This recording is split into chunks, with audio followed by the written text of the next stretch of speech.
ओम श्री परमात्मने नमः। ओम श्री गुरुभ्यो नमः। ओम श्री ऋषिभ्यो नमः। ओम असतो मा सद्गमय तमसो मा ज्योतिर्गमय मृत्योर्मामृतंगमय। ओम शांति शांति शांति। सर्वेभ्यो नमः। देववाणी संस्कृतम यूट्यूब चलदृश्यम प्रति भवताम भवतीनां च हार्दं स्वागतम्। देववाणी संस्कृतम यूट्यूब चैनल में आप सभी महानुभावों का हार्दिक अभिनंदन है। मित्रों, हम कठोपनिषद को निरंतर पढ़ रहे हैं और आज हम कठोपनिषद की लाइव कक्षा संख्या 13 को पढ़ें। 12 कक्षाएं मैंने पढ़ा दी हैं, आपको प्लेलिस्ट में एक कॉलम बना दिया है कठोपनिषद। उस पर क्लिक करके आप सभी कक्षाओं को क्रमानुसार जब चाहें तब, जहां चाहें वहां, जैसे चाहें वैसे आराम से अपनी सुविधा से पढ़ सकते। आइए मित्रों, गत कक्षा में हमने कठोपनिषद की द्वितीय बल्ली के कुछ श्लोक पढ़े थे। हमने ये श्लोक पढ़े थे। 7वां श्लोक पढ़ा था हमने।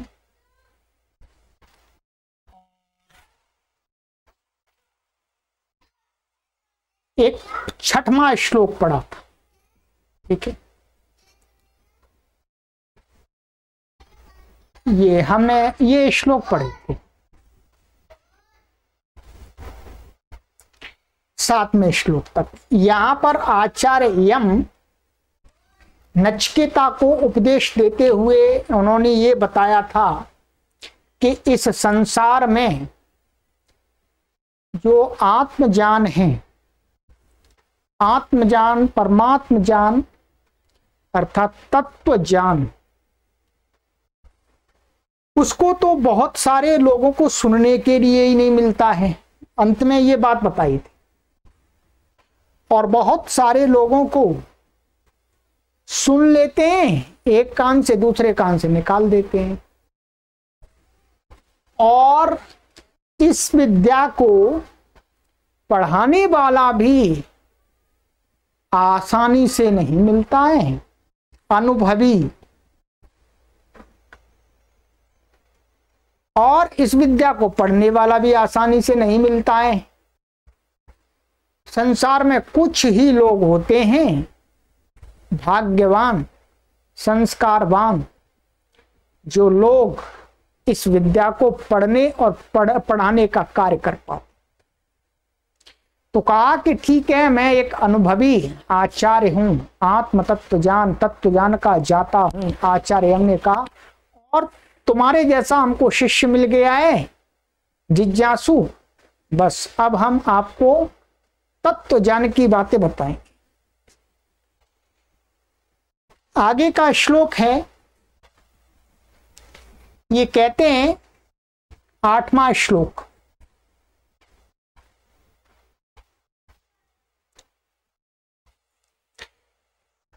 न नरेणावरेण प्रोक्ता एषा सुविज्ञेयो बहुधा चिन्त्यमानः अनन्या प्रोक्ते गतिरत्र नास्त्यणीयान् ह्यतर्क्यमणु प्रमाणात्। ठीक है।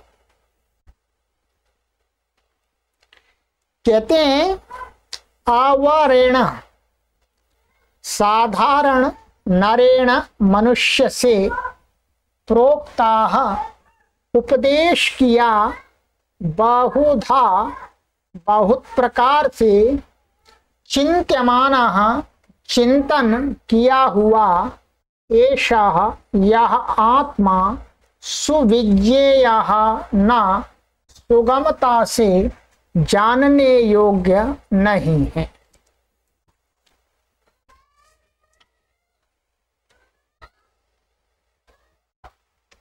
अनन्य प्रोक्ते ईश्वर के अनन्य भक्त के उपदेश किए हुए अत्र इस आत्मा में गति नास्ति संदेह नहीं होता। अणु प्रमाणात वह आत्मा सूक्ष्म से भी अणियान अति सूक्ष्म है ही और निश्चय अतर्क्यम तर्क करने योग्य नहीं है। ठीक है, बहुत सुंदर बात कही मित्रों।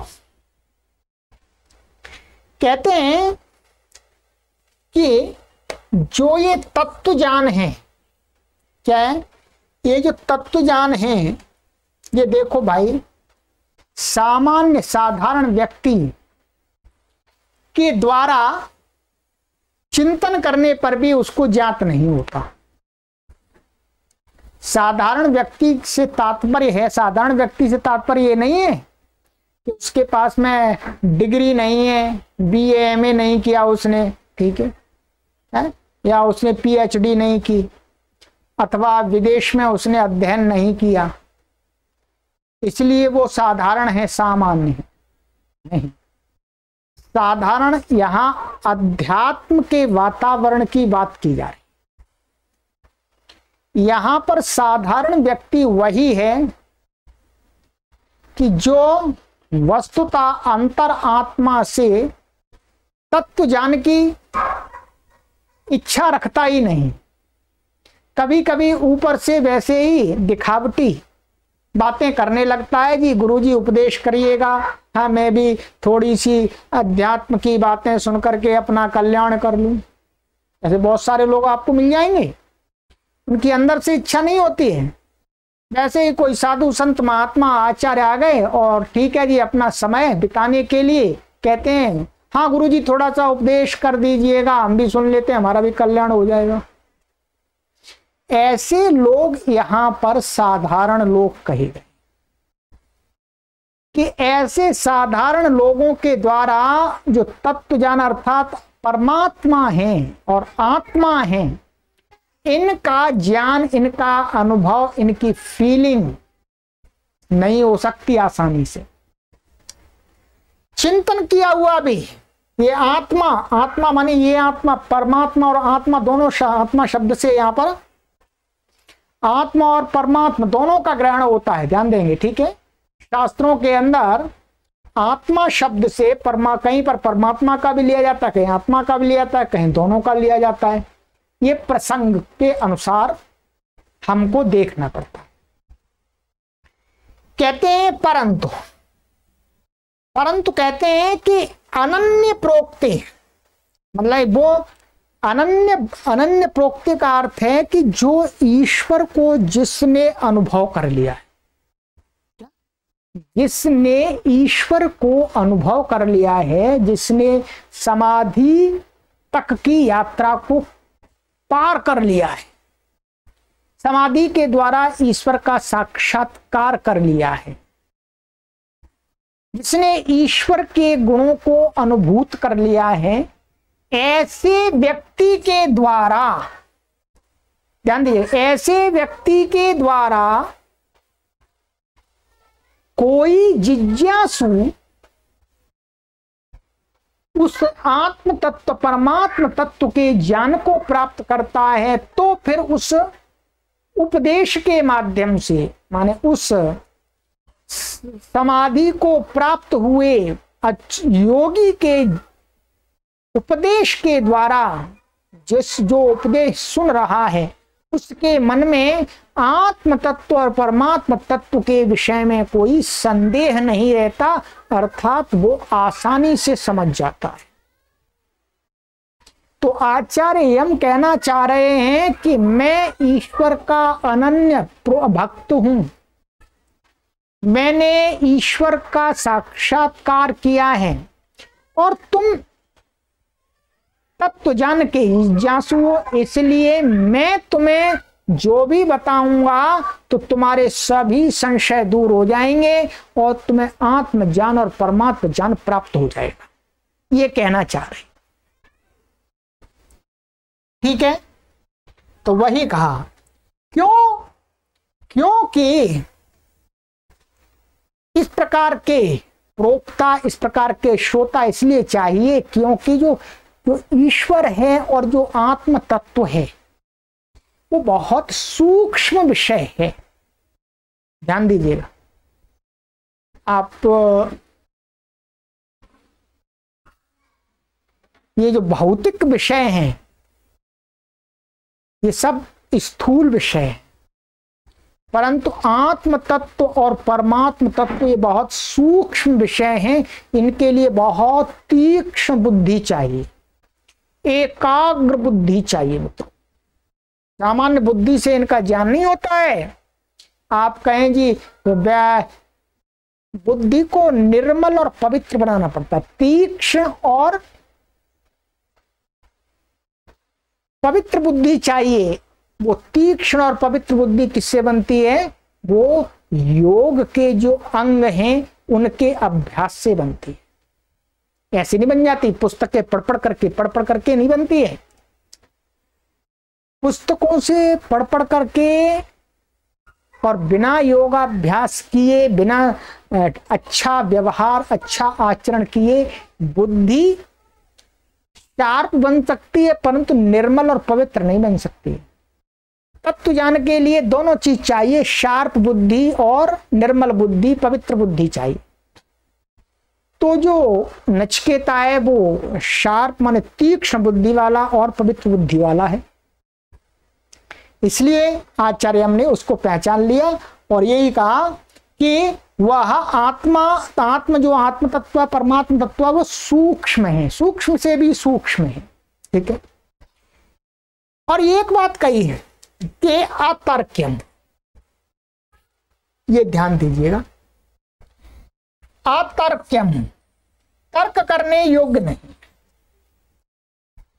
इस बात को बहुत सारे लोग आपको गलत तरीके से समझाएंगे, परंतु यहां पर इस श्लोक को और इस श्लोक को आगे दोनों को मिलाकर के देखेंगे, तब हमको जान होगा कि यहां पर अतर्क का क्या अर्थ है। तर्क करते करते करते करते परमात्मा के विषय में, ठीक है, क्या नेति नेति नेति नेति नेति नेति नेति का अर्थ है ये भी परमात्मा नहीं है, ये भी परमात्मा नहीं है, ये भी परमात्मा नहीं है, ये भी परमात्मा नहीं है, ये भी परमात्मा नहीं। इस प्रकार से तर्क करते करते करते करते एक स्थिति ऐसी आएगी कि जहां पर हमको अतर्क होना पड़ेगा। क्या? जहां पर अतर्क होना पड़ेगा उस स्थिति को कहा है अतर्क्यम, माने वहां पर पहुंच करके फिर वो उस तत्व ज्ञान के विषय में तर्कहीन होना पड़ता है। इसका अर्थ ये नहीं है कि अतर्क्यम अर्थ उस परमात्मा के बारे में तर्क किया ही नहीं जा सकती, कि करना नहीं चाहिए, नहीं, तर्क से उस अतर्क की स्थिति को प्राप्त करना है, ये कहा जा रहा है। ये आगे का श्लोक बताएगा, ये ध्यान रखिएगा। आपको बहुत सारे लोग ऐसे ही पढ़ा देंगे, कहेंगे कि भाई परमात्मा के विषय में अतर्क्यम यहाँ कहा है, तर्क नहीं करना चाहिए, तर्क करने योग्य नहीं है। अर्थात तर्क करते करते करते करते उस स्थिति पर पहुंच जाना है, उस परम सत्ता के समीप में पहुंचकर जहां पर तर्क नहीं किया जा सकता, तो मानिएगा फिर परमात्मा तत्व का आपको अनुभव हो गया, ज्ञान हो गया। ये बात अतर्क की स्थिति पर आप तर्क के माध्यम से ही जाते हैं। ये उपनिषद ही कहते हैं नेति नेति नेति नेति। ऋषि कहता है ये परमात्मा नहीं है, ये परमात्मा नहीं है, ये परमात्मा नहीं है, ये परमात्मा नहीं है, ये परमात्मा नहीं है, ये परमात्मा नहीं है। नेति नेति नेति बोलता जाएगा और जहां पर नेति समाप्त होगा वहीं कहेगा ओ, बस फिर वो कुछ बोलेगा ही नहीं, शांत हो जाएगा। तो फिर वो मानिएगा परमात्म तत्व की प्राप्ति कर ली उसने।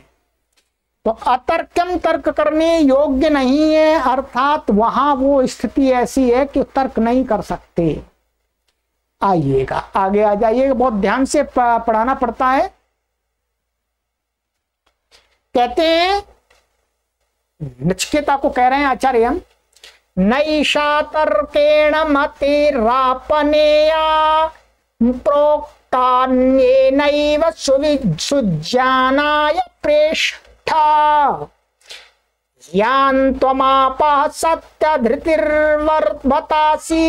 त्वादृङ्नो भूयान्नचिकेतः पृष्टा। कहते हैं, आइएगा, बहुत सुंदर सुंदर बातें मित्रों, आनंद आता है।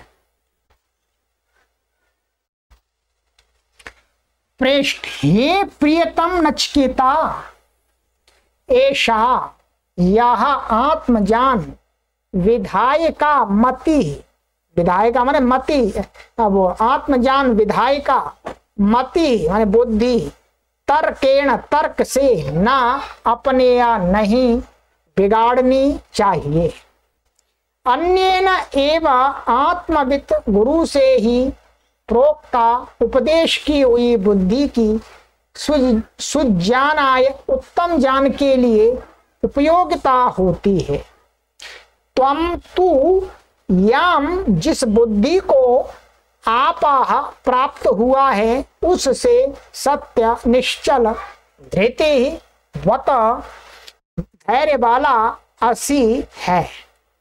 नचिकेता, हे नचिकेता, त्वादृक् तेरे समान ही न हमसे पृष्ठा भूयात पूछने वाला हो। यहां पर नचिकेता की प्रशंसा की है कि भाई देखो, मुझे तुम्हारे जैसा ही जिज्ञासु चाहिए आत्मज्ञान को देने के लिए।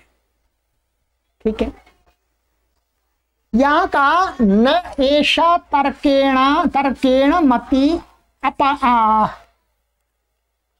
अपनेया, ठीक है, ये मति रपनेया होना है, ये ऐसा होगा। ठीक है, मति ही अपनेया। यहां का कि हे नचिकेता, इस आत्मज्ञान को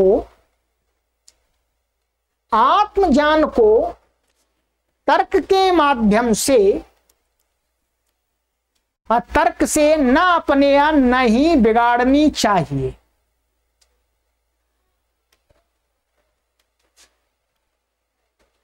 यहां आचार्य यम कहते हैं कि देखो, बिना किसी गुरु माने अनुभवी गुरु के उपदेश के बिना यदि कोई व्यक्ति स्वयं ही तर्क करने लगे, उस आत्म तत्व परमात्म तत्व के विषय में बिना गुरु के द्वारा उपदेश किए स्वयं ही अपनी मनमानी से तर्क करने लगे, तो फिर वो व्यक्ति रास्ता भटक जाता है, वो अपनी बुद्धि को बिगाड़ लेता है। वो फिर क्या करने लगता है, तर्क को कुतर्क में बदल देता है। ये बात समझनी है आपको, तर्क को कुतर्क में बदल देता है। इसलिए कहा कि तर्क करनी है, परंतु तर्क कब करनी है, गुरु का उपदेश आपको प्राप्त हो, गुरु आपको उस आत्म तत्व के विषय में बताए, माने एक श्रेष्ठ गुरु, अनुभवी गुरु उस आत्म तत्व के विषय में बताए, तब फिर उसमें तर्क करनी चाहिए। स्वयं तर्क से अपनी बुद्धि को नहीं बिगाड़ लेना चाहिए। अर्थात गुरु आपको बताएंगे इस परमात्मा स्वरूप, आत्म स्वरूप, उसका लक्षण बताएंगे, तब तर्क करना चाहिए। ऐसा कैसे, ऐसा कैसे, ऐसा कैसे, ठीक है। तो यहां पर यही कहा कि आत्मविद गुरु से ही प्रोक्ता उपदेश की हुई बुद्धि उत्तम ज्ञान के लिए उपयोगिता होती है। अर्थात जो अनुभवी गुरु होता है उसके द्वारा जो दिया गया उपदेश होता है, वही उसके साथ में ही तर्क के माध्यम से मनुष्य की बुद्धि इस आत्म तत्व के विषय में, परमात्म तत्व के विषय में ठीक चलती है और ठीक जानती है, कुतर्क से नहीं। ठीक है, कुतर्क से व्यक्ति मार्ग भटक जाता है, हर विषय में भटक जाता है। ठीक है, और अंत में कहा कि त्वम माने तू जिस बुद्धि को प्राप्त हुआ है, अर्थात हे नचिकेता, तेरी जैसी निर्मल बुद्धि है, तेरी जैसी तीक्ष्ण बुद्धि है, इस प्रकार की बुद्धि वाले लोग ही मुझे चाहिए। तेरी जैसी बुद्धि वाले ही लोग चाहिए, उनको मैं उपदेश कर सकूंगा, वो मेरे उपदेश को ग्रहण कर सकेंगे, उपदेश से उस आत्म तत्व को जान सकेंगे, मृत्यु को जान सकेंगे, परमात्म तत्व को जान सकेंगे। ठीक है, स्पष्ट हो गया आपको इसका अर्थ एकदम। नैषा तर्केण मति अपनेया। ठीक है, प्रोक्ता अन्येन एव सुज्ञानाय प्रेष्ठा। प्रेष्ठ माने हे नचिकेता प्रियतम, यह जो आत्मज्ञान विधायिका बुद्धि है, इसको तर्क से, अपनी तर्क से बिना किसी गुरु के उपदेश के खराब नहीं करना चाहिए, और गुरु के उपदेश के साथ ही इस तर्क को रखना चाहिए, तर्क से विचार करना चाहिए, तो आत्मज्ञान का सही सही बोध होगा। चलिएगा, ये हो गया आपका 2 श्लोक हो गए।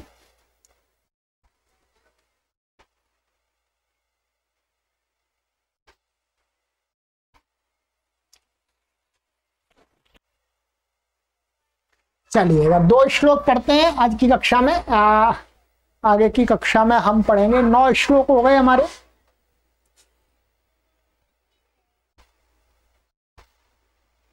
चलिएगा इसको और पढ़ लेते हैं आगे, इस श्लोक को। 10वां श्लोक।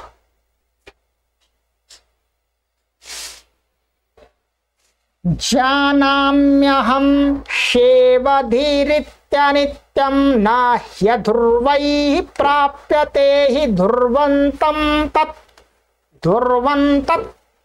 ततो मया नाचिकेतश्चितोऽग्निरनित्यैर्द्रव्यैः प्राप्तवानस्मि नित्यम्।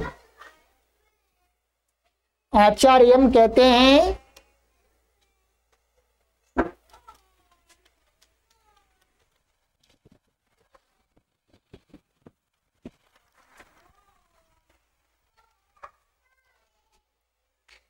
अर्थ अहम मैं, शेवधि धन ऐश्वर्य, अनित्यम अनित्य है, इति जानामि ऐसा जानता हूं, ही निश्चय अध्रुवैः अस्थिर साधनों से तत् वह ध्रुवम अचल आत्मा न प्राप्यते नहीं प्राप्त किया जाता है। ततः इसलिए मया मैंने नाचिकेता अग्नि नाचिकेत अग्नि का चिता चयन किया और फलेच्छा रहित होकर अनित्य ही द्रव्य ही अनित्य पदार्थों से नित्य नित्य ब्रह्म को प्राप्तवान अस्मि परंपरा से प्राप्त हुआ हूं। ठीक है, चलिए आचार्य यम कहते हैं, नचिकेता देखो कि अहम जानामि, मैं जानता हूं, मैं जानता हूं, मैं जानता हूं कि शेबधिहि इति अनित्यम, ये जो संसार के भौतिक धन हैं, भौतिक धन ऐश्वर्य हैं, ये कैसे हैं? अनित्य हैं। अनित्य है भाई, ये घर है, ये कमरा है, बोर्ड है, ये लाइट है, ये शरीर है, ये पेन है, ये कपड़ा है, आज है कुछ समय बाद नहीं होगा, नहीं? कुछ समय पहले नहीं था। यही तो अनित्य का लक्षण है।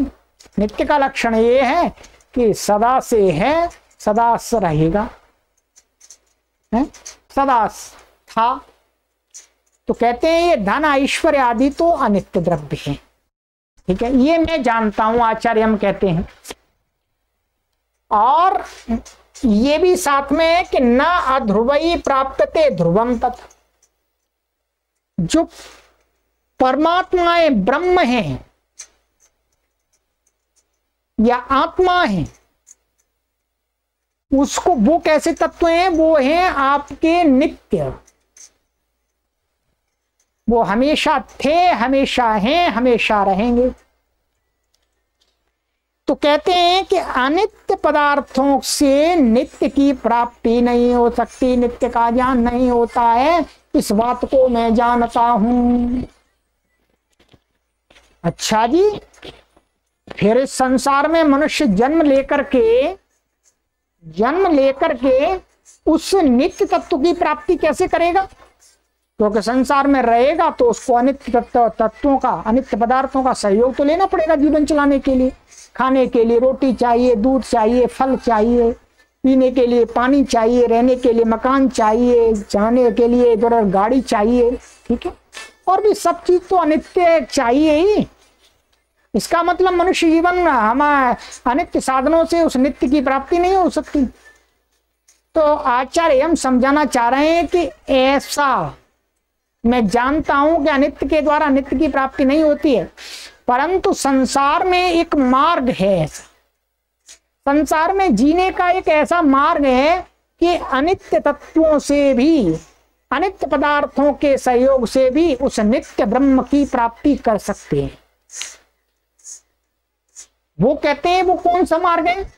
तो बताया कि तथा मैंने इसलिए क्या किया, मया मेरे द्वारा नाचिकेता चिताग्नि, मैंने नाचिकेत नाम की अग्नि का चयन किया है अपने जीवन में।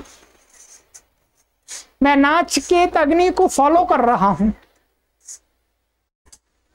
ठीक है, जो अब नाचिकेत अग्नि इसलिए बोल रहे हैं क्योंकि वो नचिकेता के नाम से प्रसिद्ध कर दी है, तो अब नाचिकेत बोल रहे हैं। उस नाचिकेत अग्नि को चयन करके, उसको अपना करके मैंने अनित्य द्रव्यों के माध्यम से मैंने उस नित्य परमात्मा की प्राप्ति की है।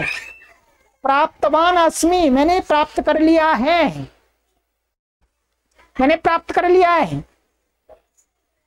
अच्छा जी, तो वो नाचिकेत अग्नि कहते हैं। नाचिकेत अग्नि का अर्थ तो बता दिया था पहले कि नाचिकेत अग्नि क्या है? तीन संधियां हैं, तीन संधियां हैं।